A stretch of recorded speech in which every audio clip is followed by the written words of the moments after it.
Okay, so we're going to look at Amazon Q3 results on Thursday. Obviously a global giant, but not necessarily been immune to some of the issues that's been affecting other stocks. No, sort of all of the FANG stocks have been hit in the last few weeks. Amazon's no exception. I will say that it was having an exceptional year up until August, and even though it's fallen fairly sharply since then, it's still up like 50% this year. Yeah. I think it had hit an all-time high of like $2,050 in September, which is just mad. And, like I said, it's pulled back since then, but it's still sort of absurdly expensive, really. Yeah. Its second quarter figures in July were very strong. I think revenue was missed expectations by like $500 million, which sounds like a lot, but for Amazon is not really anything. Investors were more focused, however, on its net income, which came in at $2.5 billion, which obviously is massive and was I think more than double what analysts had been expecting. Right. And it was like an improvement on, I think it was $197 million seen the year before, so a colossal improvement year on year. In terms of its third quarter figures, I think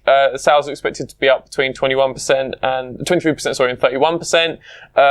Net income is expected to be between 1.4 billion and 2.4 billion. That's a fairly big sort of bracket to be working with. So I think the reaction on Thursday will be really dependent on what end of that range the net income does fall.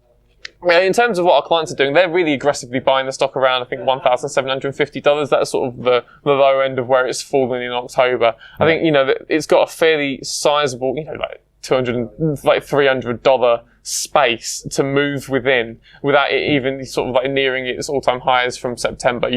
It could see a fairly sizable bounce, not be at those highs, but have recovered a fair amount from the losses it's seen in October. So I think that's why our clients have been quite so aggressive with the stock in the last couple of weeks. Yeah, still optimistic. Yeah, definitely. Okay, thanks, Connor.